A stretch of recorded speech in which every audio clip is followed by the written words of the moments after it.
Seguimos con la serie sobre la obediencia y hoy el título es La obediencia, los sentimientos y las emociones. Vamos a ver qué relación tiene la obediencia con los sentimientos y las emociones. Juan 20:27. Dice así, ahí me sigue. Luego dijo a Tomás, o sea, Jesús está hablando: pon aquí tu dedo y mira mis manos, y acerca tu mano y métela en mi costado, y no seas incrédulo, sino creyente.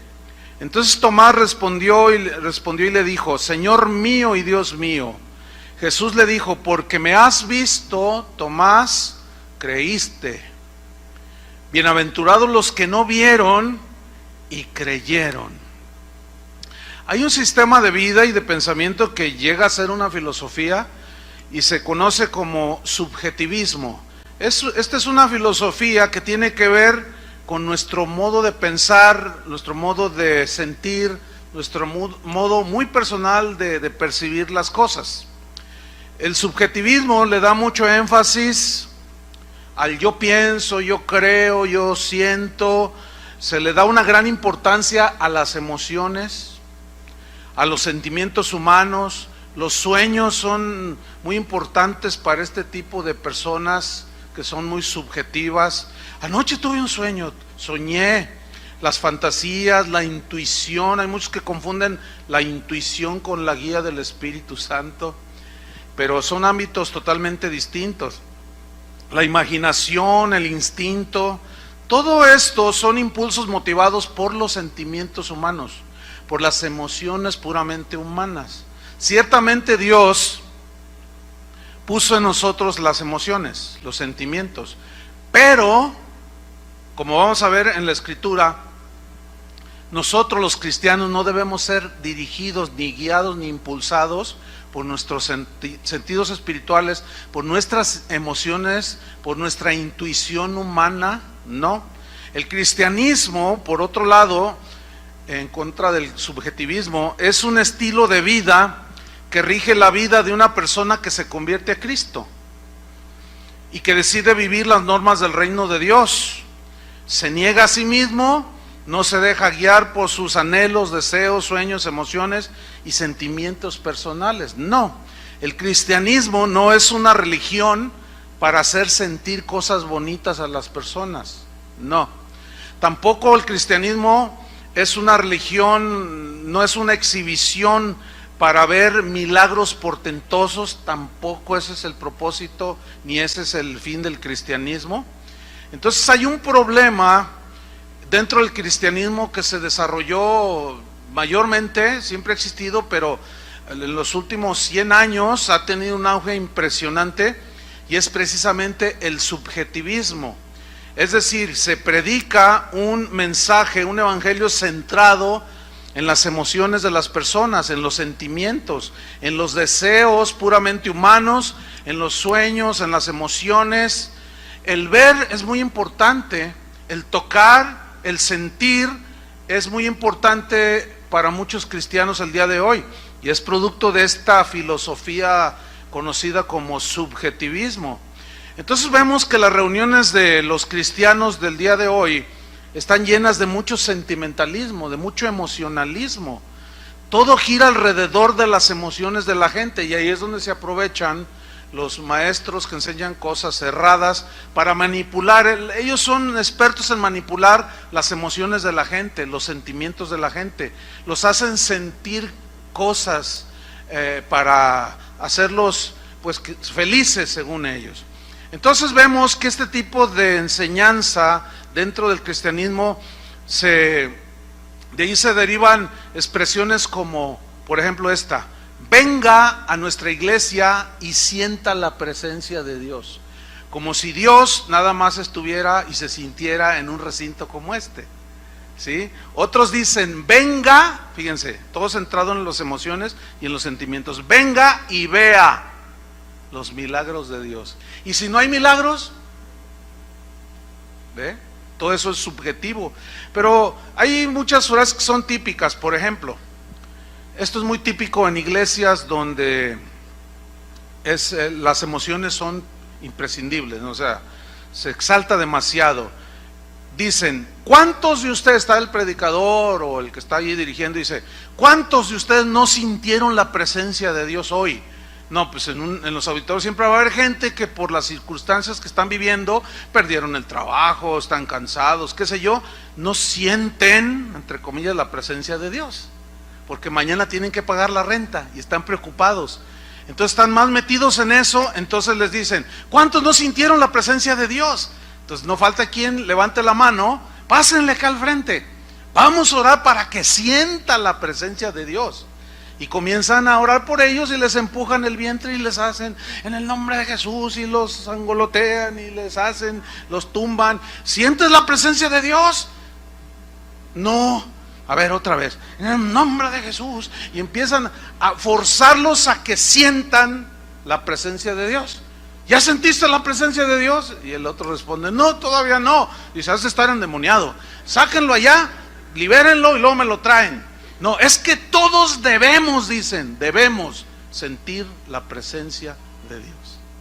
Eso no es lo que dice la Biblia, que debemos de sentir. Otros dicen, de ahí se derivan cosas como, hoy en la reunión no sentí la presencia de Dios, no estuvo el poder de Dios, no lo vi, dicen. Alguien me mandó un correo una vez y dice, no, dice, usted es una persona vacía, dice, seca, porque yo nunca he visto que haga un milagro. O sea, nunca ha visto que yo haga un milagro, como si uno los hiciera. Todo eso es producto de ¿qué? De un evangelio centrado en los sentimientos, ¿sí? En las emociones. Otros dicen, ¿por qué Dios no me da lo que le pido? Y dicen, yo oro a Dios y siento, fíjese, siento que no me oye. Es que no es cuestión de sentir ni de tocar, sino de creer. Esa es la diferencia. Otros, basados en sus sentimientos y emociones, cuestionan a Dios de lo que les pasa algún evento calamitoso en su vida y dicen cosas como, ¿por qué a mí, Señor? ¿Por qué a mí? Y luego algunos añaden, si yo diezmo, ¿por qué a mí me pasa eso? ¿Por qué me pasa esto a mí si yo protejo a mi familia? O sea, ellos deducen equivocadamente que si tú haces lo que tienes que hacer como cristiano, automáticamente no te deben de pasar ningún evento calamitoso. Y ese es un error. Eso no está en la Biblia. Entonces, su cristianismo está basado en sus sentimientos, en sus emociones. Por consecuencia, son cristianos débiles, son cristianos desconcertados, son cristianos volubles, tienden a la depresión. Finalmente terminan dejando a Cristo simplemente porque sus emociones, sus expectativas, sus sentimientos, sus deseos, sus sueños personales no se cumplieron. Pero hay un producto de este evangelio centrado en las emociones de la gente, en los sentimientos y en los deseos de la gente. Hay uno típico, son frases que se escuchan todos los días en las iglesias y en las vidas de muchos cristianos que se han expuesto a este tipo de mensajes. El típico que está ahí, dos cristianos hablando y uno le dice al otro, oye, fíjate que mi suegra me hizo algo y no la voy a perdonar. Estoy muy resentido. O mi papá me hizo algo. Entonces el otro cristiano te aconseja bien y dice, no, perdónalo. No dejes que ninguna raíz de amargura te bloquee la gracia de Dios. Perdónalo. Entonces la típica es, no, es que no me nace perdonarlo. ¿Han oído eso? No siento perdonarlo. No me nace, no me nace dar, no me nace perdonar, no siento hacer esto o aquello. Y yo suelo poner una ilustración para mostrar lo engañoso que es esto y lo erróneo que es. Y el ejemplo es muy sencillo, lo van a entender ustedes. Algunos ya lo han escuchado, sean pacientes con los que no han escuchado este ejemplo, nada más es para ilustrar. Eso de no me nace hacerlo. ¿Cuántos de ustedes tienen luz en su casa? ¿Teléfono? ¿Pagan renta? Ok, ¿cuánto pagan de luz? A ver, ¿cuánto pagan de luz? 500, 600, 300, 400, 1000. No, pues ya paguen las televisiones, mucho. ¿Cuánto pagan de teléfono? 300, igual más o menos 300, 500. ¿Cuántos pagan renta? ¿Cuánto pagas? 5,000, 5,000, 3,000, 2,000. Bueno, ok. Mañana, cuando ustedes amanezcan, abran la puerta, se van a encontrar con los recibos de la luz y del teléfono. Entonces, usted que paga 500 pesos de luz, se va a encontrar el recibo de la luz y va a decir, 5,000 pesos. Ay, esto va a decir, qué bendición.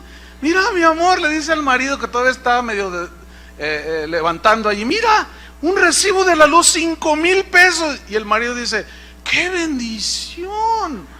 Ay, gloria a Dios. Y luego dice, también está el de la luz, y el de la luz es de 3,000. Saltó de 300 a 3,000. Sí, wow, no cabe duda. Qué bueno es ser hijo de Dios. Qué bendición. Oye, ¿qué horas son? No, pues son las 8, todavía no abren, ¿verdad? Es que tengo unas ganas de ir a apagar la luz. Me nace de todo mi corazón ir a apagar la luz y el teléfono. Y usted se desespera porque le nace pagar los recibos, ¿verdad que le nace?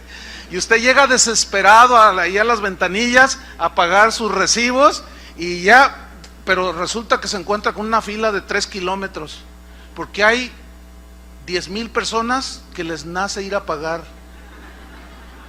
¿Cuántos de ustedes que pagan renta se paran el día que, por ejemplo, mañana se vence la renta y ustedes están esperando desesperados que llegue el dueño de la casa para pagarle la renta? ¿Verdad que les nace?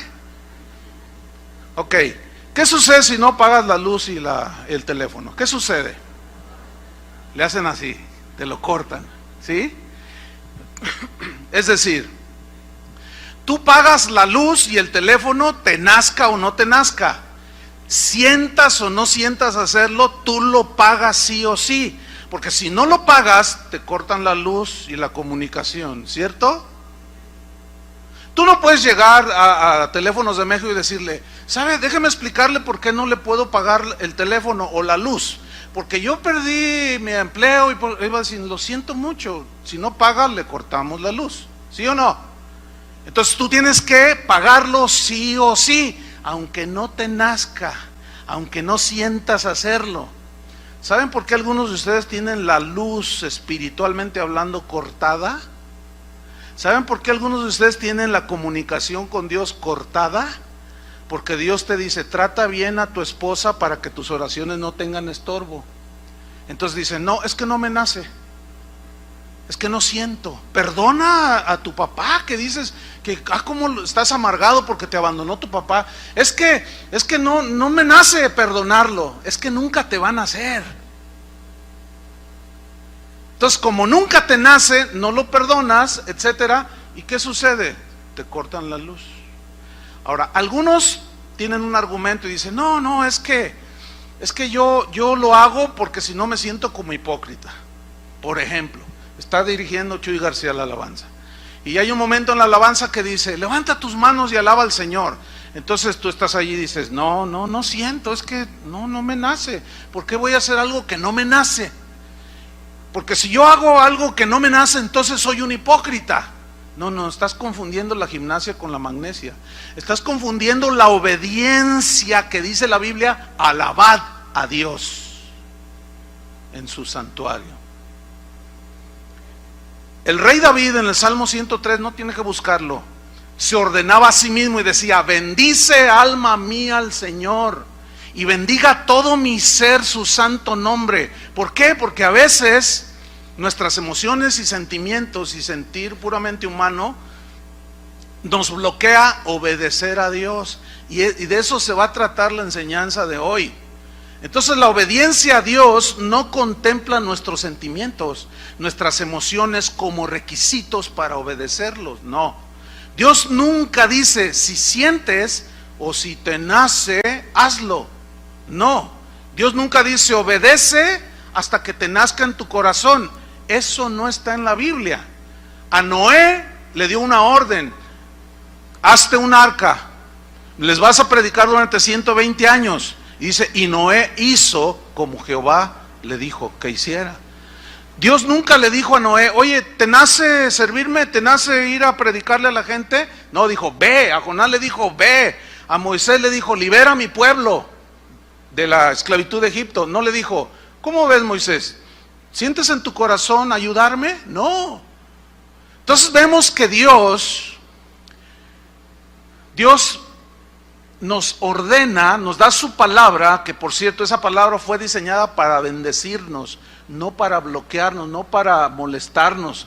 En la medida que nosotros obedecemos a Dios, también es la bendición que recibimos. Muchos quieren la bendición de Dios, pero no obedecen a Dios porque no les nace, porque no sienten y se dejan dirigir y guiar por los sentimientos naturales. Pablo decía, porque por fe andamos, no por vista. La fe es del Espíritu, la vista es del mundo natural.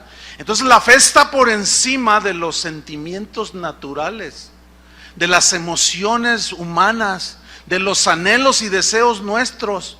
La voluntad de Dios está por encima, y eso es la fe: creer, someterse y creer que Dios es el que gobierna y que Él es soberano.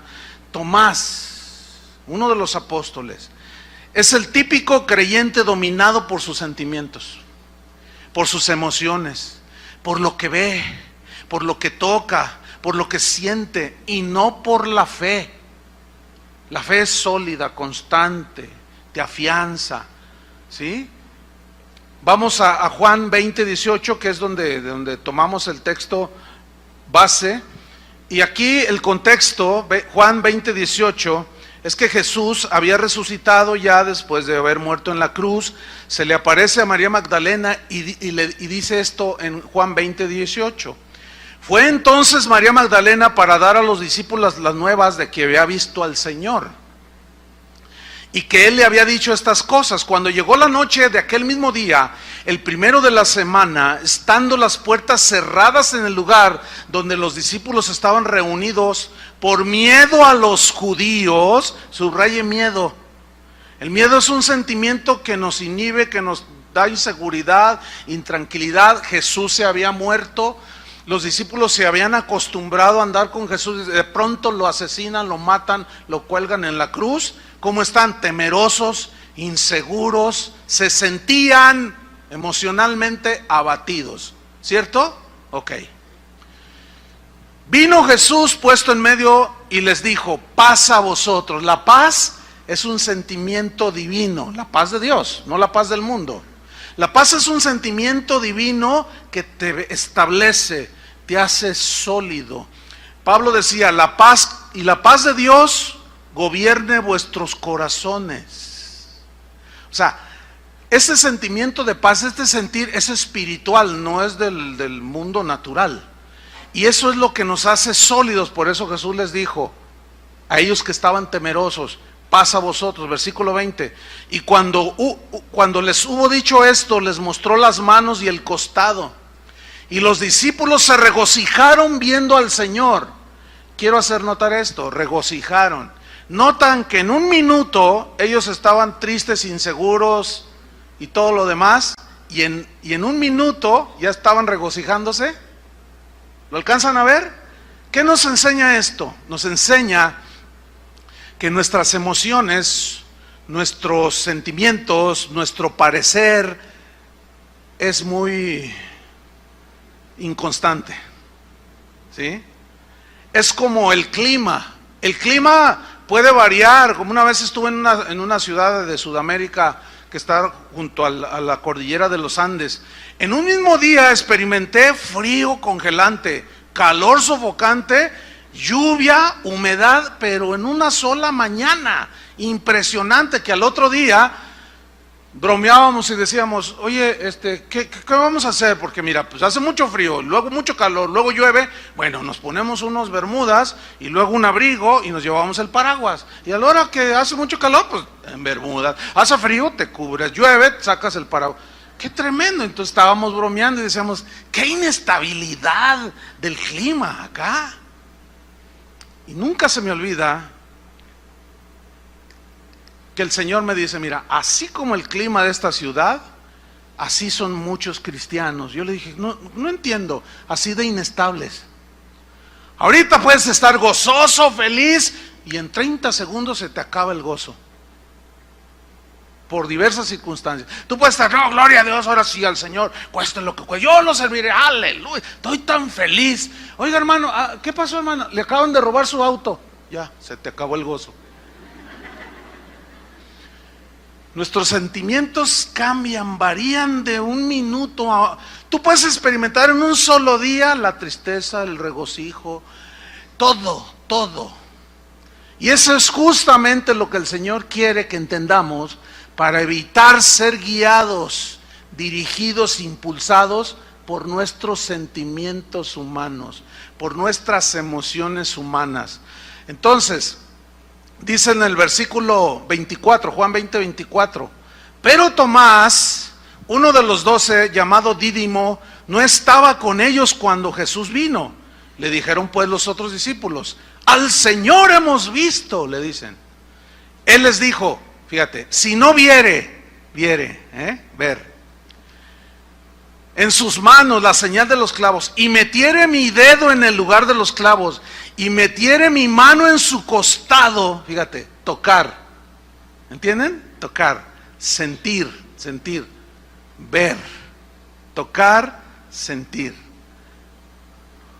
Si no veo, toco, siento, y no meto mi mano allí, no creeré. Versículo 26, 8 días después, estaban otra vez sus discípulos dentro, y con ellos Tomás.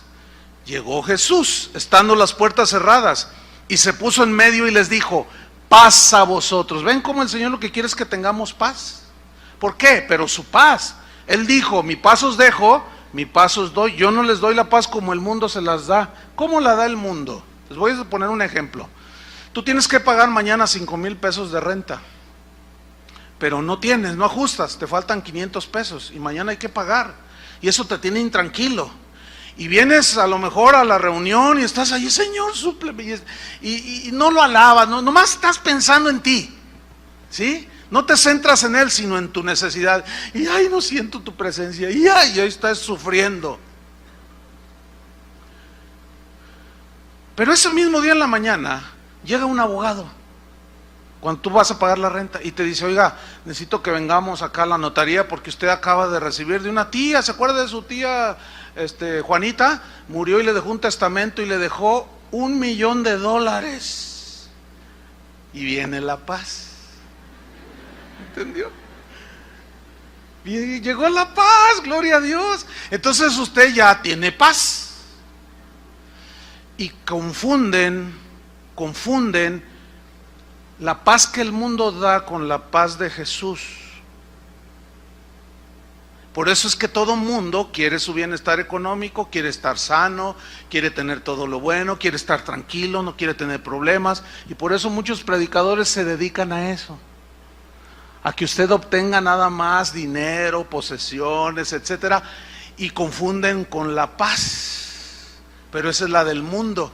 Y aquí los discípulos no tenían absolutamente nada, estaban inseguros, tristes. Paz a vosotros, se aparece, paz a vosotros. ¿Por qué? Porque es más importante la paz de Dios en nuestro corazón que nuestros sentimientos humanos. ¿Están entendiendo, verdad? Se les ve en la cara, porque tienen una sonrisita así como diciendo, ay, Dios me está hablando. Bueno, seguimos con la historia. Versículo 27. Luego dijo a Tomás, pon aquí tu dedo y mira mis manos, y acerca tu mano y métela en mi costado, y no seas incrédulo, sino creyente. Entonces Tomás respondió y le dijo, Señor mío y Dios mío. Fíjate, aquí está el típico creyente que responde hasta que ve, toca y siente, si no, no. Pero veamos la respuesta de Jesús, versículo 29. Entonces Jesús le dijo, porque me has visto, porque me has tocado y has sentido, Tomás, fue que creíste. Bienaventurados los que no vieron y creyeron. Mira, esta frase, bienaventurados, dichosos, felices, está poniendo en una posición más elevada la fe, el creer, el confiar en Dios que tus sentimientos. Si tú vienes a un lugar como estos y no sientes a Dios, ¿qué? No debe mover tu fe. El Señor dijo, yo estoy con vosotros todos los días hasta el fin del mundo. No dijo, si tú me sientes o ves que hago un milagro, entonces vas a poder pensar y sentir que estoy contigo. No, no dijo eso. Cuando dijo, yo estoy con vosotros todos los días, se refirió a días buenos y días no buenos. Cuando vienen las calamidades, las aflicciones de la vida. ¿Por qué? Porque la fe es la que nos mantiene sólidos en nuestra posición como cristianos. Fíjate, Abraham era un hombre muy distinto a Tomás. Abraham, la vida de él era dominada por la voluntad de Dios. Él mostró su fe obedeciendo a Dios. Busquen Hebreos capítulo 11 versículo 8. Hebreos 11:8. Dice así, por la fe Abraham, siendo llamado, ¿qué hizo? Obedeció. Fíjate, la frase siendo llamado, ¿a qué se refiere? Se refiere cuando Dios le dijo allá en Génesis, Abraham, salte de tu tierra y de tu parentela. O sea, Dios lo llamó a salir fuera de su casa, al llamado que él tenía, al lugar donde él le iba a mostrar. ¿Y qué hizo Abraham? Obedeció para salir al lugar que había de recibir como herencia, y salió sin saber a dónde iba. Mira, muchas cosas en los asuntos de Dios, en el cristianismo, tienen una lógica, es decir, la lógica humana muchas veces empata y coincide con la lógica de las cosas de Dios, ¿sí? Pero no todas, ¿eh? Es lógico, humanamente hablando, que tú vas con tus maletas y alguien te pregunte, hola, ¿a dónde vas? Y tú digas, no, pues voy a Acapulco. Es lógico, ¿no? Tiene lógica. Pero ¿qué me dices de que te ven con tus maletas y te dicen, hola, ¿a dónde vas? Y tú dices, no sé. Y te dicen, ¿cómo? No sé a dónde voy. Entonces, ¿me estás bromeando? No, es que no sé. ¿Verdad que no suena lógico en la lógica humana? Pero en la lógica de Dios, no. En la lógica de Dios es, obedéceme. Y después te vas a dar cuenta de lo que yo quiero hacer contigo. Entonces ahí Dios está poniendo una vez más la obediencia por encima de lo que pensemos, sintamos, etcétera, etcétera. Por encima de nuestros deseos, anhelos y necesidades. Primero está su voluntad. Entonces esto va tomando forma. Ok, buscan Romanos 4:18 al 21. Romanos 4:18 al 21. Aquí Pablo toma la historia de Abraham cuando le da la promesa de un hijo que fue Isaac. Pero acuérdense que Abraham era un anciano y su esposa era anciana también, pero estaba estéril. Entonces él le hace la promesa, dice Romanos 4:18. Dice que Abraham creyó en esperanza contra esperanza para llegar a ser padre de muchas gentes. ¿Qué significa creyó en esperanza contra esperanza?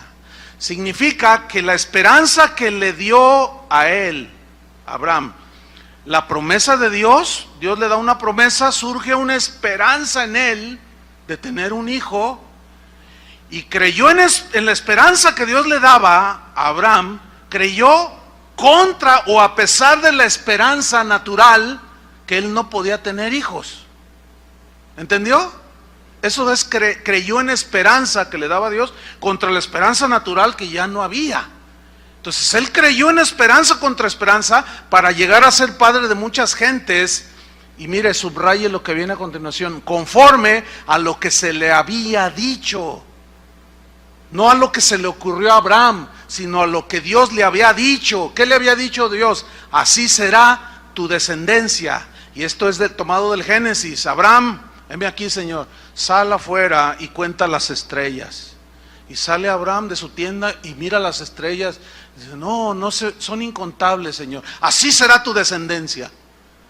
Pero él se miraba viejito y miraba a su anciana esposa y aparte estéril. Y así como que, pero Dios le decía, pero así te voy a multiplicar. Dios le había cambiado el nombre de Abraham a Abraham. De Abraham, padre exaltado, a Abraham, padre de muchas gentes. Así es que pueden imaginarse cuando Sara le decía, Abraham, y los vecinos oían. Y decían, mira los viejitos, qué ilusionados están. Ya están chochando, decimos acá, ¿no? Ya están, mira, le dice padre de muchas gentes y no tienen ni hijos, pobrecitos. Abraham, se te olvidó tu sándwich. Y Abraham volteaba, porque él creía en lo que Dios le había dicho, y creyó en esperanza contra esperanza para llegar a recibir esa promesa conforme a lo que se le había dicho. Fíjate, la clave está aquí, conforme a lo que Dios le había dicho.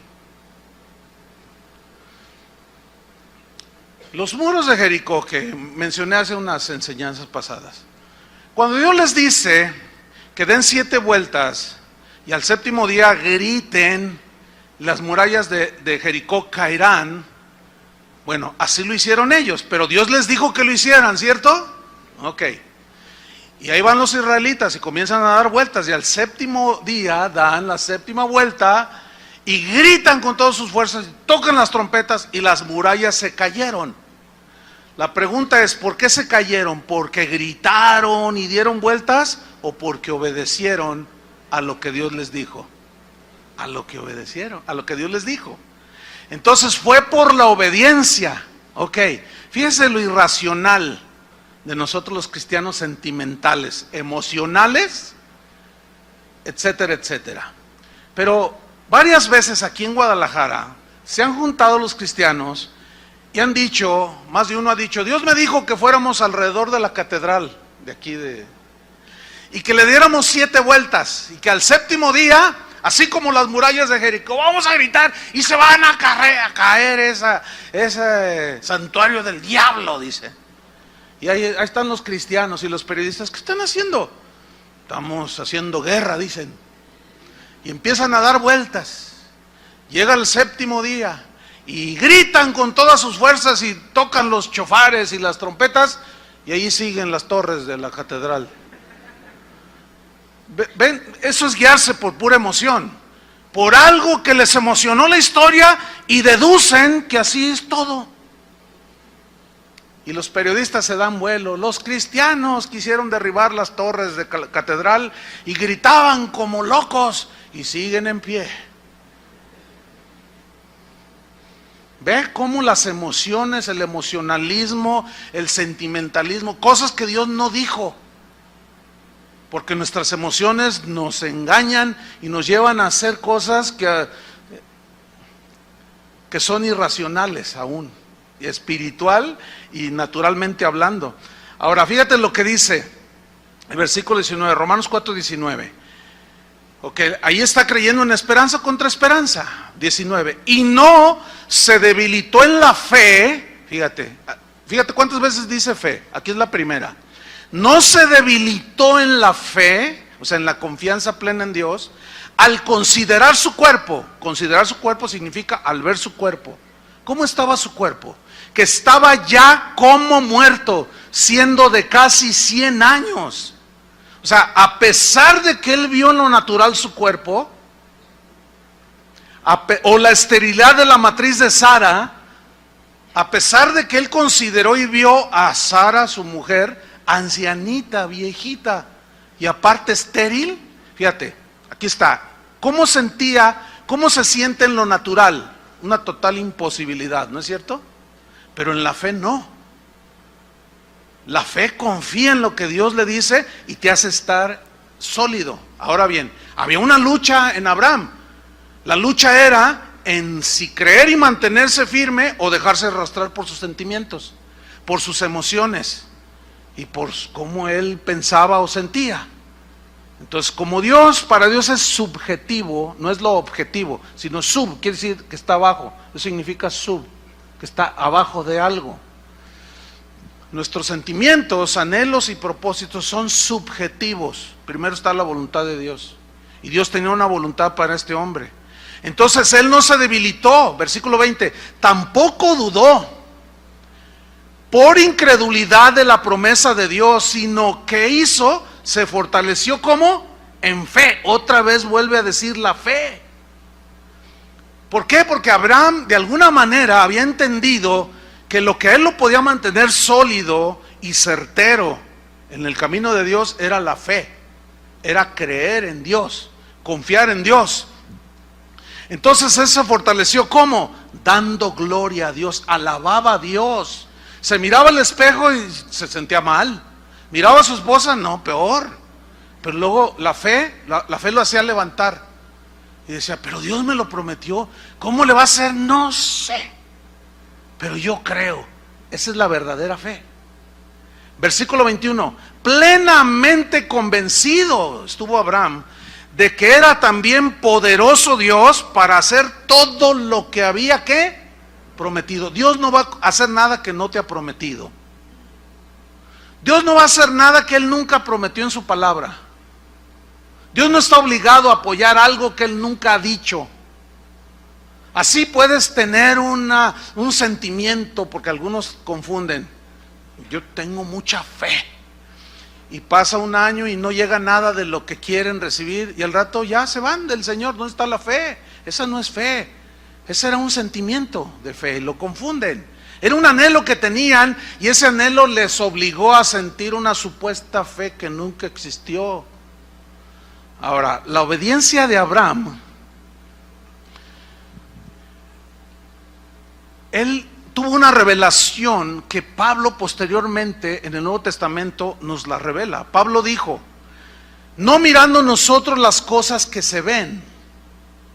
Fíjate qué interesante, esto está en 2 Corintios 4:18, para los que anotan. 2 Corintios 4:18, dice Pablo, no mirando nosotros las cosas que se ven. Fíjate, parece así como un juego de palabras, pero está hablando en sentido espiritual, pero hablando de lo natural. Dice, no mirando nosotros, no mirando las cosas que se ven, sino las que no se ven. ¿Cómo está eso? Es que está hablando de una vista espiritual. Pues las cosas que se ven, que es todo esto, ¿son qué? Temporales. Pero las que no se ven son eternas. Aquí Pablo, una vez más por el Espíritu Santo, le está dando una supremacía a la fe que al sentir. Porque yo veo, por ejemplo, veo cómo están las cosas en el mundo, cómo se perfila cada vez más los congresos en los países distintos, aprobando los matrimonios entre homosexuales, aprobando el aborto, y no se ve bien, ¿sí? Cada vez hay más maldad, cada vez hay más corrupción, y esto es en todos lados, ¿eh? Cuando uno está en su país y no sale o no ve noticias de ahí de otros países, uno piensa que este país es un desastre, ¿verdad?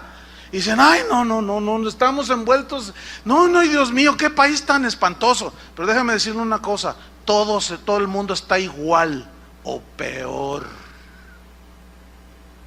que este país, pero todos a los ojos naturales se ve mal, se siente mal.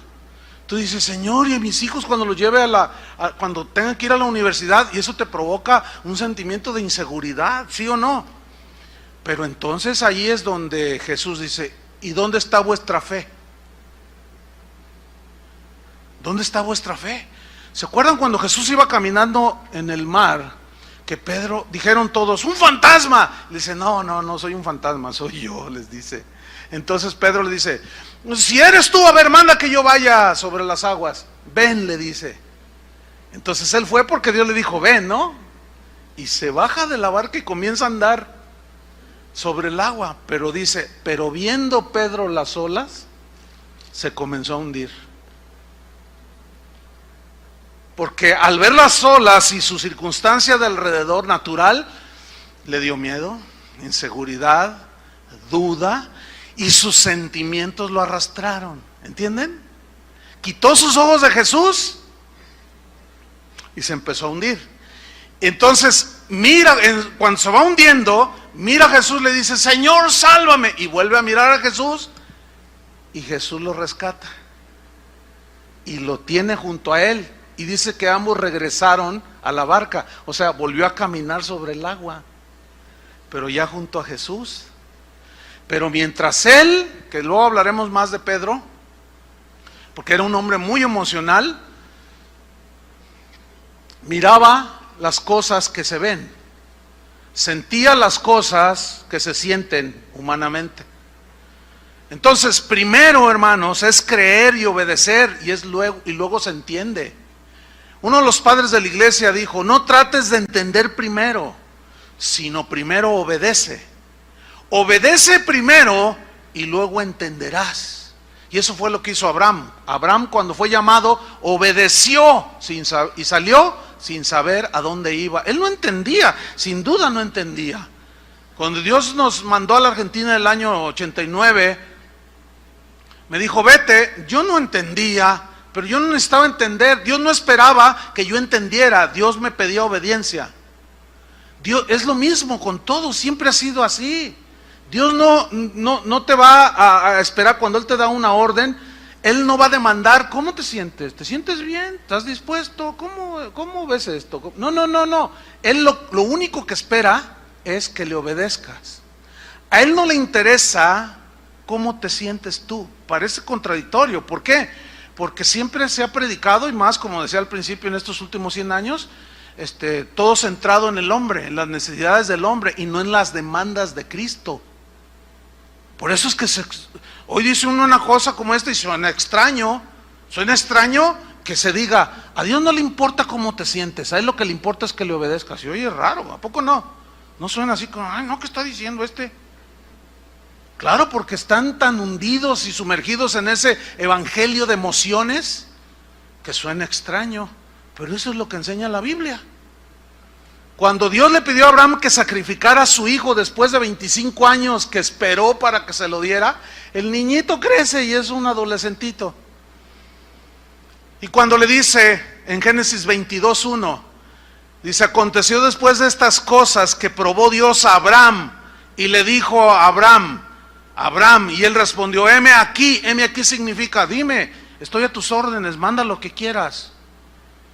Y le dice Dios, toma ahora tu hijo, tu único Isaac, a quien amas, y vete a tierra de Moriah y ofrécelo allí en holocausto sobre uno de los montes que yo te diré. ¡Wow! Imagínate, le promete un hijo, tarda 25 años en cumplir la promesa, nace el niño y felices los dos viejitos. Yo creo que los vecinos pensaban que eran los abuelos, pero no, eran los papás. Abraham no esperó entender lo que Dios le estaba diciendo, él simplemente obedeció y agarró al niño, ¿se acuerdan? Y lo llevó y el niño le decía, papá, pues aquí está la leña ¿y dónde está el cordero para el sacrificio? Dios proveerá, le decía, Dios proveerá. Llegaron al monte del sacrificio. Ahora, ¿por qué Abraham no le negó a su hijo? ¿Por qué estuvo dispuesto a sacrificarlo? Les voy a explicar por qué. Y aquí es donde entra el contexto cultural e histórico. En la cultura en la que vivía Abraham, que era la cultura caldea, él era de Ur de los caldeos, era una cultura netamente pagana. Y las religiones de los caldeos eran diabólicas. Ellos ofrecían sacrificios humanos a los dioses, a los ídolos. Él estaba acostumbrado a ver eso y a oír eso, que aún padres llevaban al Moloch hijos y los metían al fuego. Entonces, cuando Dios le dice, ofréceme a tu hijo en holocausto, pues a él se le hizo normal, entre comillas. Aunque nosotros sabemos, él no sabía lo que nosotros hoy sabemos, que Dios no demanda sacrificios humanos. El único sacrificio humano que aceptó fue el de su hijo Jesús, porque era sin mancha y sin pecado. Pero Abraham no sabía esto, él simplemente obedeció. Ahora fíjate, en Génesis 22:10 dice, y extendió Abraham su mano tomó el cuchillo para degollar a su hijo. Ahora, hay que hacer una reflexión aquí. Lo ató ahí al altar. Tomó un cuchillo, lo iba a degollar. Pregunta, ¿cómo se sentía Abraham? Piensen un poco, ¿cuántos tienen hijos? ¿Tú crees que a él le nacía sacrificar a su hijo? ¿Tú crees que él sentía bien sacrificar a su hijo? Escuchen esto, una vez más. A Dios no le interesa cómo te sientes. A Él le interesa que lo obedezcas. ¿Oíste eso? Porque sin duda Abraham estaba desesperado, pero su fe era mayor que lo que él sentía. Su obediencia era casi perfecta, porque la única perfecta fue la de Jesús. Entonces nos muestra a un hombre con un dolor, probablemente se volteaba cuando empezaba a llorar, qué sé yo. Y ahí está Abraham, dice el versículo 11, entonces el ángel de Jehová le dio voces desde el cielo y dijo, Abraham, Abraham, 2 veces, como diciendo, Abraham, Abraham, y él respondió, heme aquí, ahora qué quieres que haga, Señor. Yo me lo imagino con las lágrimas en los ojos. Señor, mi hijo, ¿y qué más quieres? Porque tú estás sobre todo. Heme aquí, le dice, versículo 22, y dijo, no extiendas tu mano sobre el muchacho, ni le hagas nada, porque ya conozco que temes a Dios, por cuanto no me rehusaste tu hijo, tu único hijo. Qué tremendo, qué tremendo. Una vez más, Dios por encima de nuestras emociones, por encima de lo que más amamos aquí en la tierra, está Él. Por eso Jesús dijo, si alguno prefiere a padre o madre, hijo, etcétera, etcétera, más que a mí, no es digno de mí, no puede ser mi discípulo. ¿Por qué? Porque el Señor como supremo Rey merece suprema adoración, suprema obediencia. Por eso los apóstoles, cuando les prohibían predicar, decían, juzguen si es menester obedecer, si es justo obedecer a vosotros antes que a Dios. A Dios nos debemos.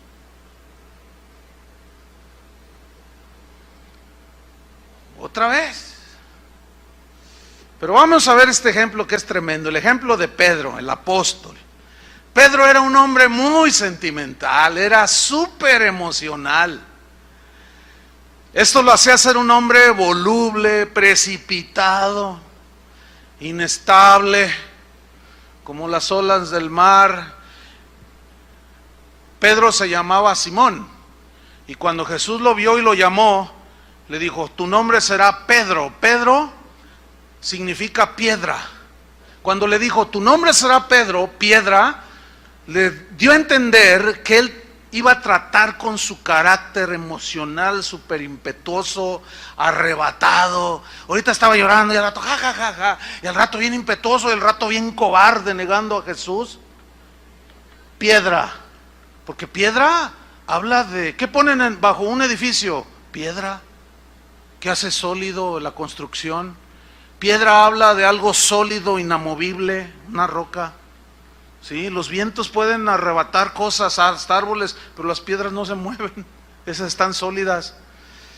Él le dio a entender que iba a tratar con su carácter para hacerlo sólido como una roca, porque Jesús sabía que si no trabajaba con él y con todos nosotros, nuestras emociones, nuestros sentimientos nos pueden desviar del plan y de la voluntad de Dios. En primer lugar vamos a ver esto. Abran su Biblia en Mateo 16:13. Mateo 16:13.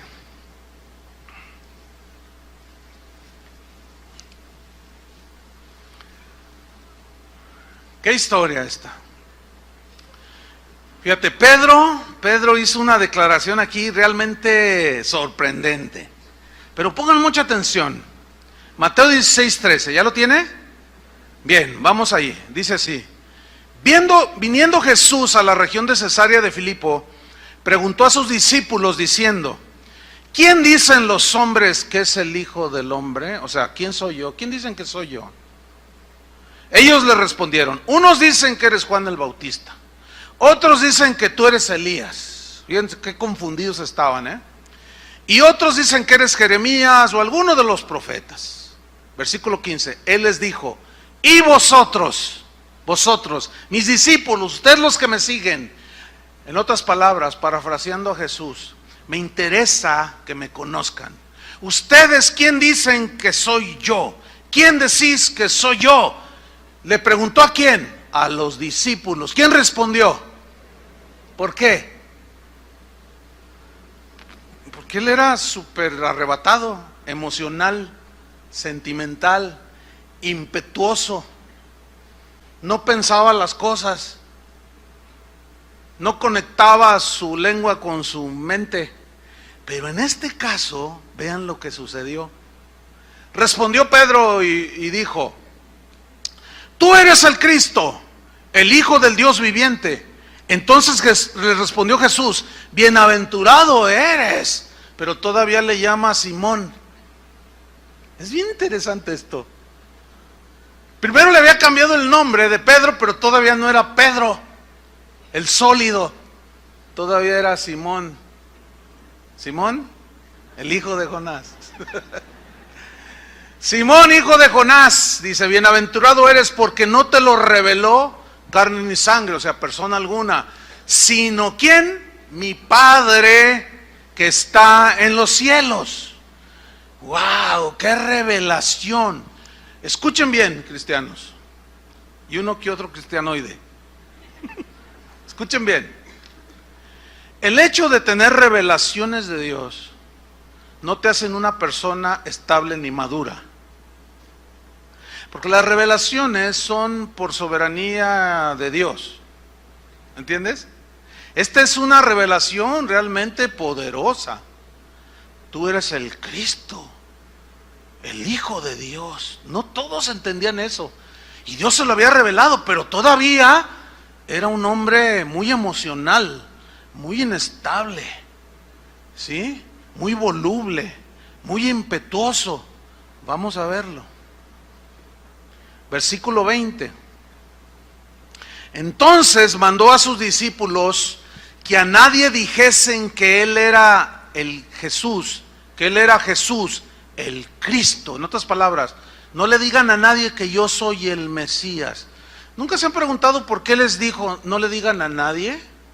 Les voy a tratar de explicar por qué les dijo no le digan a nadie. Porque los sacerdotes, los intérpretes de la ley, los escribas, que eran los encargados de interpretar las escrituras y hablarle, instruir a la gente en los caminos de Dios, cuando hablaban del Mesías que el Antiguo Testamento prometía, les decían que era un Mesías todopoderoso, que era un Mesías autosuficiente. Entonces ellos comenzaron a generar una idea acerca del Mesías como un hombre invencible, porque ellos miraban los dioses de los griegos, y miraban a Zeus, y miraban a otros tantos de los dioses del Olimpo. Dioses que no eran derrotados, dioses que siempre estaban triunfantes, dioses que siempre hacían lo que querían. Entonces decían, no, nuestro Mesías pues será el mayor de todos. Y por culpa de estos que interpretaron mal las escrituras, enseñaron mal, el pueblo del tiempo de Jesús se empezó a hacer la idea de que el Mesías era invencible, todopoderoso, que los iba a liberar de la esclavitud de los romanos. Entonces ellos empezaron a generarse una expectativa equivocada. Viniendo el Mesías, todos vamos a tener solucionados nuestros problemas económicos, sentimentales, de todo. Todo va a ser felicidad, todo va a ser gloria a Dios. Pero qué equivocados estaban.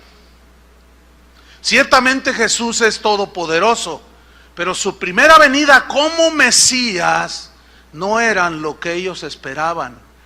Por eso les dijo, no le digan a nadie, porque ni lo van a entender, porque ellos esperan a otro diferente a mí. Porque Él llegó manso y humilde, que se sentó en un burrito y se dormía donde le llegaba la noche.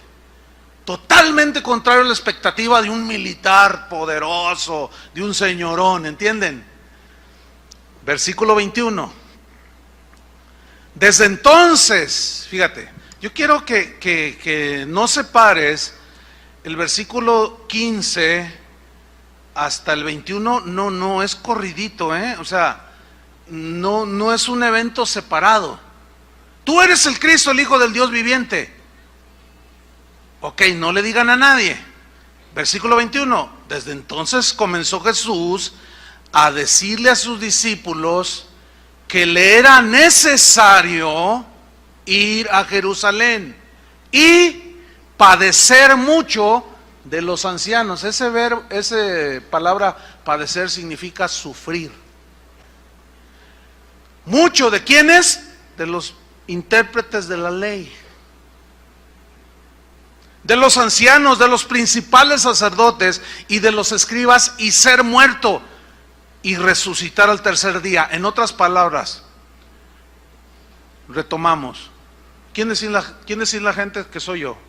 Tú eres el Cristo, el Hijo del Dios viviente. Oh, bienaventurado eres Pedro, porque no te le reveló nadie sino mi Padre que está en los cielos. Pero no le digan a nadie que yo soy el Cristo, porque no lo van a entender. Ellos esperan a otro diferente a mí. ¿Sí? No les digan nada a ustedes. Pero les voy a decir otra cosa. Es necesario que vaya a Jerusalén. Me van a azotar, me van a golpear, me van a vejar, me van a escupir en el rostro, me van a pisotear, me van a tomar, me van a clavar en una cruz, me van a matar. Pero no teman, voy a resucitar al tercer día. Ahora, fíjense, la reacción de Pedro. Versículo 22. Entonces Pedro, tomándolo aparte, o sea, como que lo interrumpió. Él les está diciendo todo lo que tenía que padecer, y de repente lo toma así. Yo me lo imagino así, que lo toma. Ven para acá, ven para acá, a ver, ven para acá. Y dice, tomándolo aparte, comenzó a ¿qué? ¿Qué dice? Reconvenirle. ¿Qué significa reconvenir? La palabra griega que se traduce reconvenir es epitimao, que significa corregir a alguien desaprobando lo que está diciendo. Es como esto: tu hijo te dice, mamá, ¿verdad que ya no me quieres? Porque cállate, no digas tonterías. O sea, estás desaprobando lo que está diciendo el niño, porque tú amas a tus hijos, ¿verdad que sí? Eso es lo que está haciendo Pedro. Lo está corrigiendo, desaprobando lo que estaba diciendo. ¿Qué estaba diciendo Jesús? Que era necesario morir en una cruz. Pero epitimao también significa censurar, significa amonestar, prohibir, mandar, reprender, regañar. ¿Qué estaba haciendo Pedro? Por el amor de Dios, es necesario que vaya yo y muera en la cruz, allí en Jerusalén. Y lo corrige Pedro, lo censura, lo amonesta, le prohíbe, cállate la boca, le manda que no diga eso, lo regaña y lo reprende, diciendo, versículo 22, Señor, ten compasión de ti. Pero lo está regañando, lo está reprendiendo. Fíjate nada más. En ninguna manera te acontezca esto, le dice. Ten compasión de ti. Esa frase en el griego, hay varias traducciones. Una, por ejemplo, dice, Dios no lo quiera, cuando eso era lo que Dios quería. Otros traducen, lejos de ti tal pensamiento, Señor. Esa fue la expresión sentimental y emocional de un bien intencionado pero equivocado Pedro. Sus emociones le ganaron. Sin duda, Pedro amaba profundamente a su Señor, ¿sí o no? Y él en su mente tenía el mejor deseo para Jesús, amaba a su maestro. Sin duda sus sentimientos eran sinceros, pero no le permitían ver la importancia de la muerte de Jesús en la cruz. ¿Por qué? Por la idea equivocada que tenía del Mesías. De ver a su maestro sufrir tal clase de muerte, eso simplemente era inaceptable para su concepto del Mesías. ¡Qué tremendo! No, es que si te mueres, ¿qué vamos a hacer? Mira, se habían acostumbrado tanto a Jesús que ellos vieron cuando Jesús multiplicó los panes y los peces. Dijeron, ¡ay! ¡Uy! ¡Qué buena onda! ¡Qué bien está esto! Ellos vieron cuando resucitó a Lázaro. A Pedro le dijo una vez cuando lo cuestionaron, no pagan impuestos. Señor, dicen que no pagamos. Sí pagamos. Para callarles la boca, mira, tira el anzuelo, ve al mar y vas a sacar un pez. Y de ahí lo vas a abrir y vas a sacar una moneda y pagas por ti, por mí. Si sabe todo. Y todo está solucionado con el Señor. Entonces, Pedro, discípulos, es necesario que yo vaya a Jerusalén. Me van a matar, me van a crucificar. Entonces, cuando está oyendo Pedro, las emociones, pero era bien intencionado, ¿sí? Te voy a decir, es como esto. Ahí está el joven, ¿verdad? 33 años ya tiene el joven, no se ha casado. Esta es típica, es que es un ejemplo típico que sucede siempre. Ahí está, pero tiene un amigo, tú eres amigo de ese joven que está soltero. Entonces le dice, oye, pues ya se me está yendo el tren, dice el soltero o la soltera. Entonces, ¿tú quieres algo bueno para tu amigo, sí o no? Ok. Entonces dice, oye, fíjate, no, pues ninguna hermanita de la iglesia, no, pues ninguna. Yo trato de ser amable y ahí, oye, pues te invito a leer la Biblia. Esto y lo otro, y no, pues como que no le caigo a nadie. Entonces, tú quieres lo mejor para tu amigo.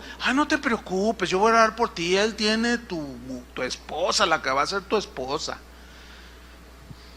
Pasa el tiempo y nada. Pero ahí donde trabaja el muchacho, entra una nueva secretaria, no es cristiana.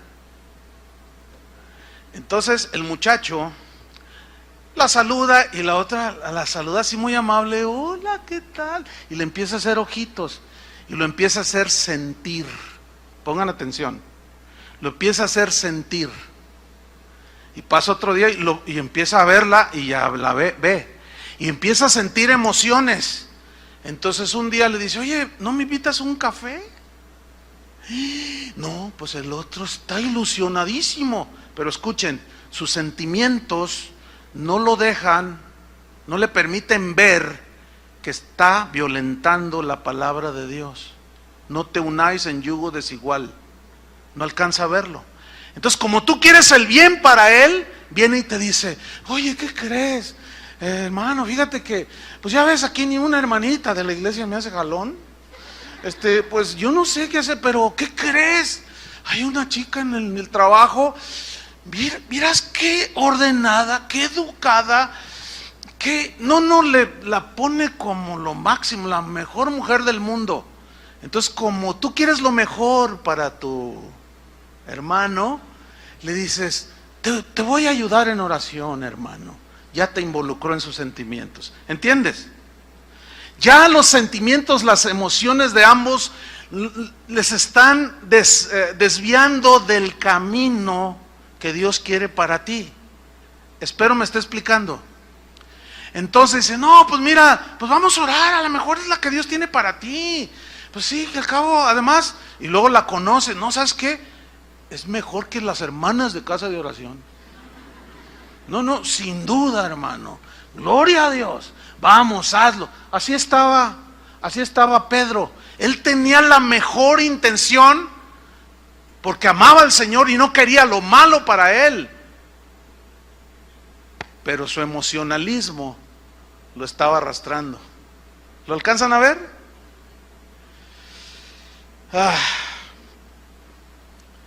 Sus sentimientos eran sinceros, pero no le permitían ver la importancia de la muerte en la cruz. ¿Por qué? Pues por la idea equivocada que tenía de un Mesías. Su sentir era lógico, comprensible. Según Pedro, su Señor no debería de padecer y morir en una cruz. No, ¿cómo? ¿Qué le hizo pensar a Pedro que Jesús no debía subir a esa cruz, sufrir y morir? ¿Qué le hizo pensar a Pedro? Sus sentimientos, sus deseos terrenales, sus emociones lo estaban traicionando. ¡Qué ironía! Pedro tratando de que Jesús no obedeciera la voluntad del Padre que lo había enviado a morir por toda la humanidad, y Pedro interponiéndose allí.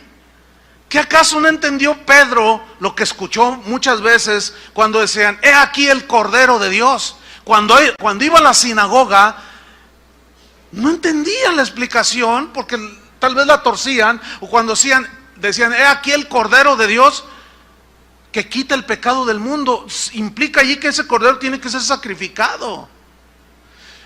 Pedro, como judío, iba a la sinagoga cada sábado.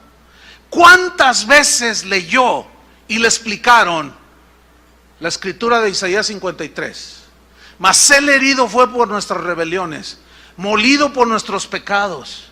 El castigo de nuestra paz fue sobre él, y por su llaga fuimos curados. Y nosotros le tuvimos por abatido, por herido de Dios, despreciado y desechado por los hombres, varón de dolores, experimentado en quebranto. ¿Y cómo apartamos de él nuestro rostro? Porque le vimos sin hermosura y sin parecer. Pero nunca lo entendió. Y así hay mucha gente en las iglesias el día de hoy. Oyen la palabra, escuchan la explicación y están como Pedro. A la hora de que Jesús les dice: soy el Mesías, y él te había tenido la revelación, pero es necesario, como dice Isaías 53, que vaya a la cruz. Y Pedro le dice: en ninguna manera te acontezca esto. Qué increíble, ¿no?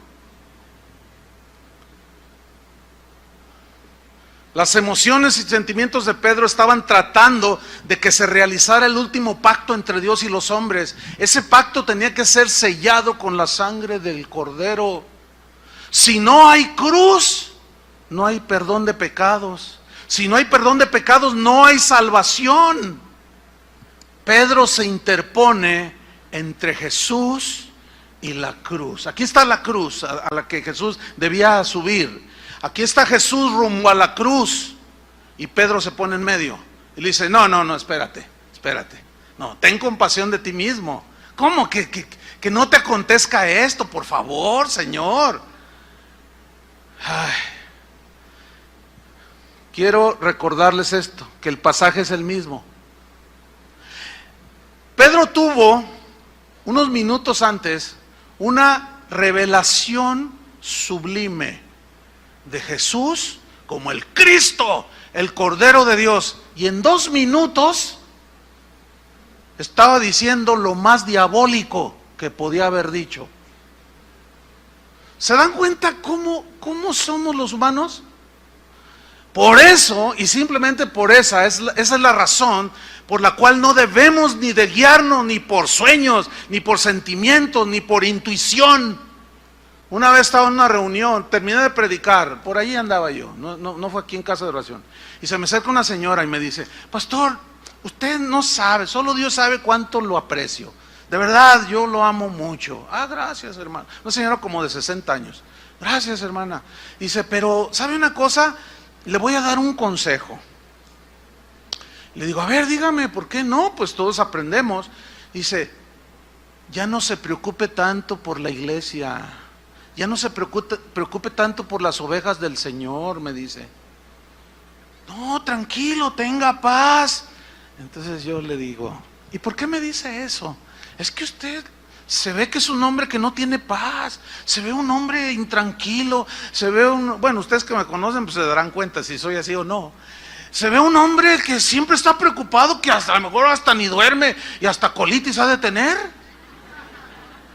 Le dije: pues fíjese que no, hermana, tengo mucha paz, duermo bien, la gracia de Dios me ha sostenido, pero abra su Biblia por favor en 2 de Corintios capítulo tal, versículo tal, y léalo, y lo empieza a leer.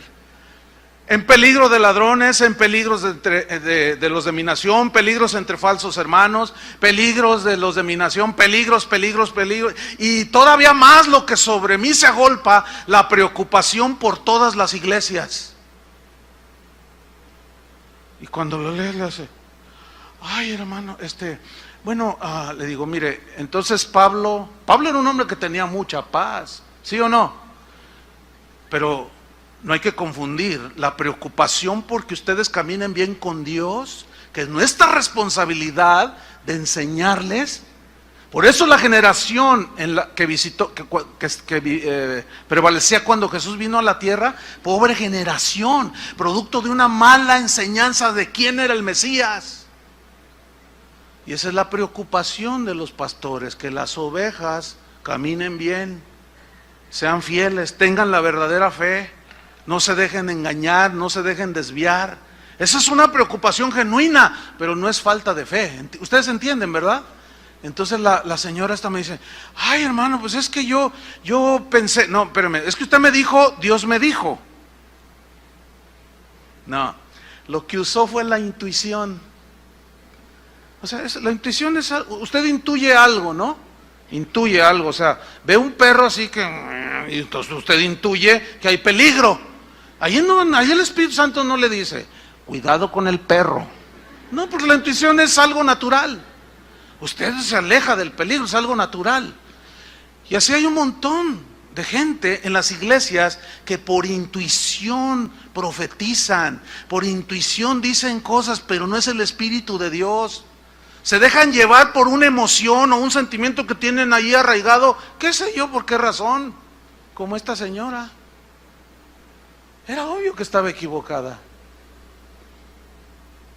Sus sentimientos y emocionalismos de este Pedro estaban evitando su propia salvación. Vean qué terrible es eso. Lo mejor de nuestros sentimientos, lo mejor de nuestras emociones no pueden sustituir la obediencia a Dios, entiéndanlo. ¿Lo entienden? Aunque obedecer a Dios implique sufrir, padecer y aún morir.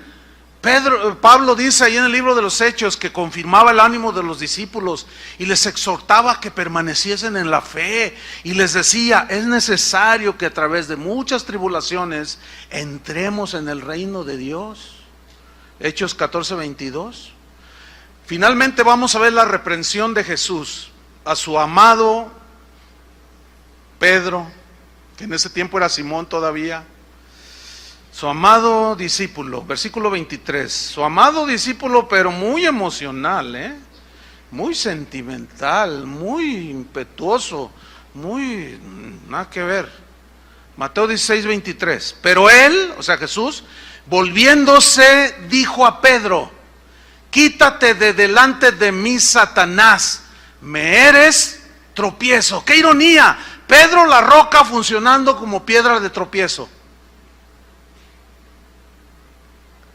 Satanás se aprovechó del sentimiento, de la emoción, del deseo humano de Pedro y llenó su mente con una idea diabólica totalmente contraria a los planes de Dios.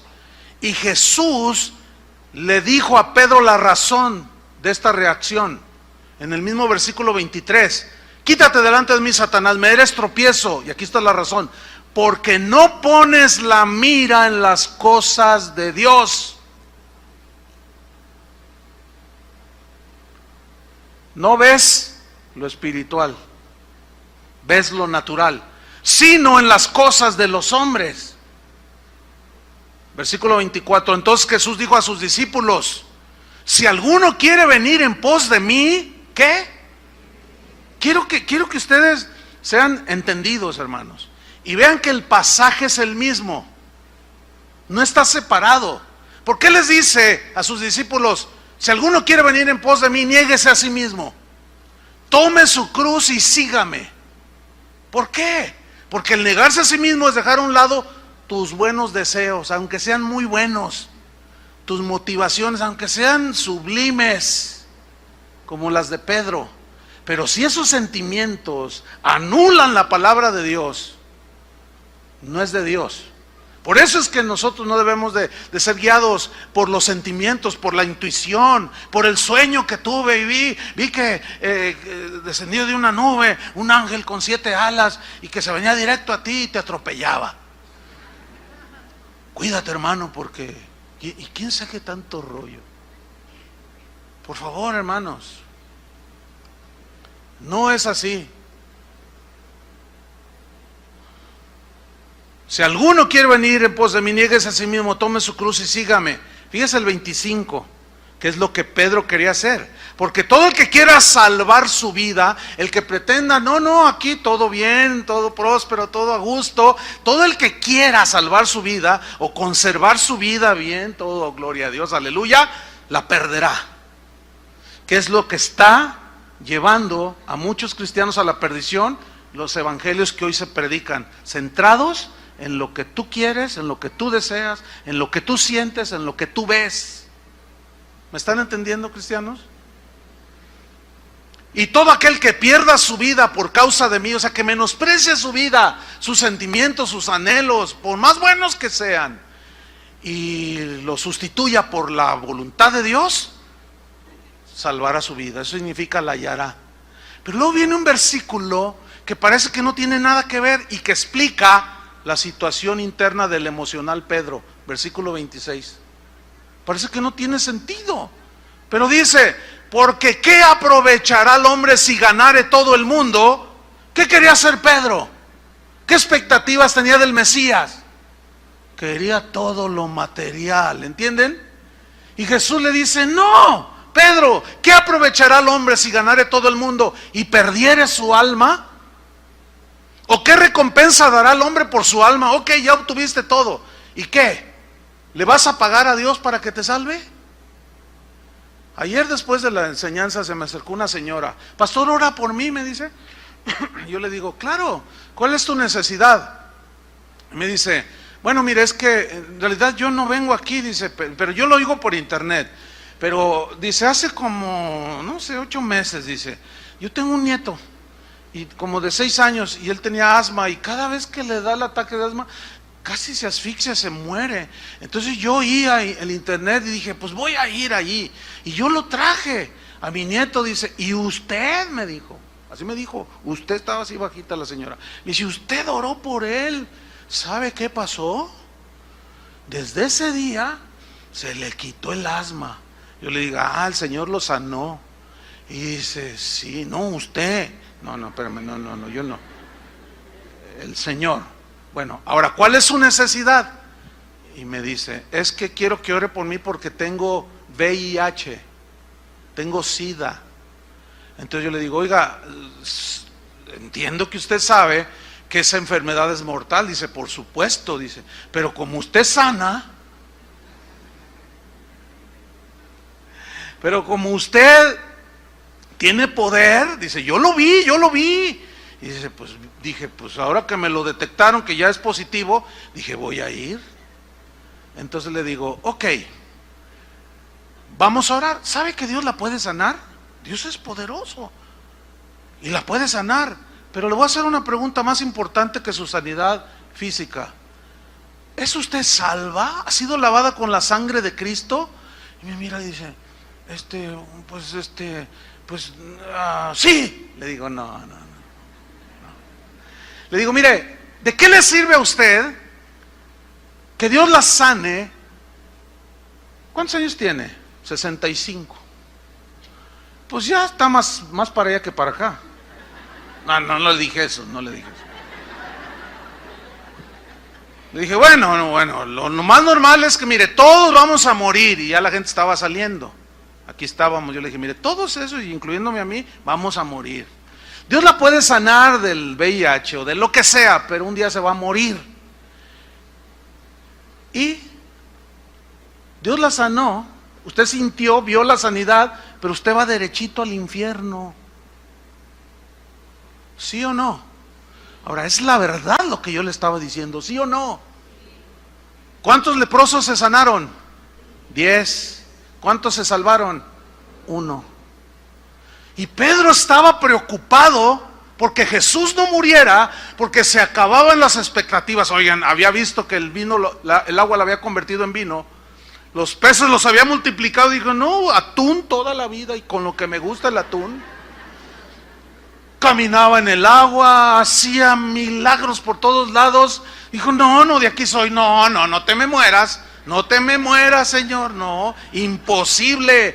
Pedro, ¿de qué aprovechas si tú tienes todo lo que el mundo desea y pierdes tu alma? No me impidas ir a la cruz, Pedro. Quítate delante de mí. Es una expresión fuerte, ¿no?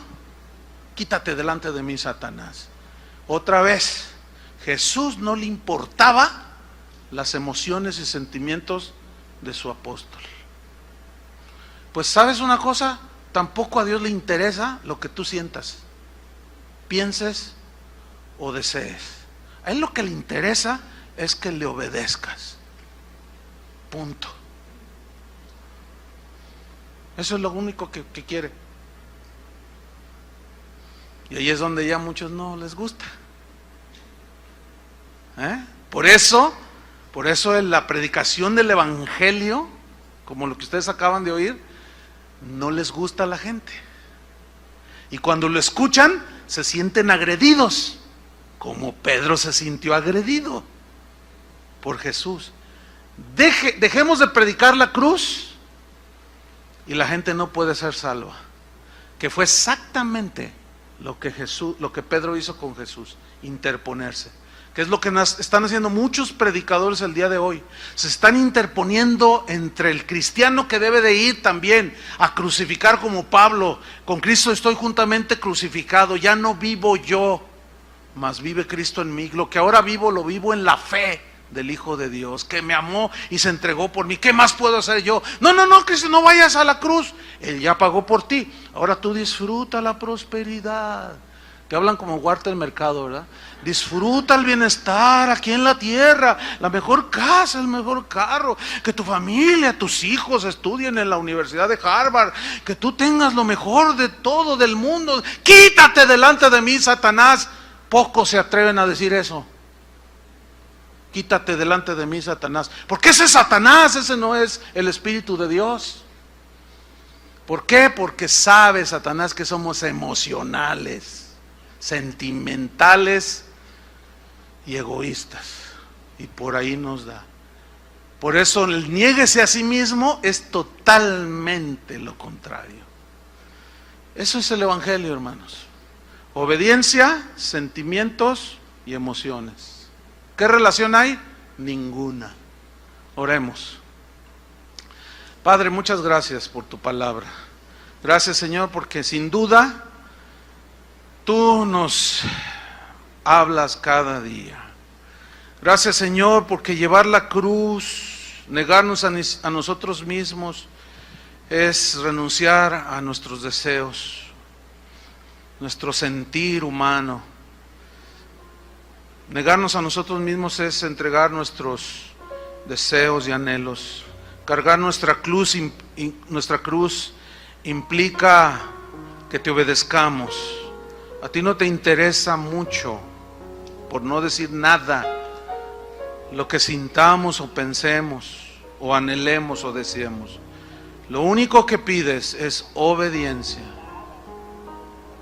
Y Cristo, por lo que padeció, aprendió la obediencia y vino a ser autor de eterna salvación a los que en Él confían. Jesús, un puñado de tus hijos esta mañana te damos las gracias de todo corazón por no haber atendido al emocionalismo de Pedro, por no haber atendido a su sentimentalismo, a sus buenos deseos de que tú no subieras a esa cruz. Es verdad que fue dura, violenta, vergonzosa, despiadada, pero esa cruz es la que me dio vida. Esa muerte, tu muerte en esa cruz, por esa muerte hoy soy salvo.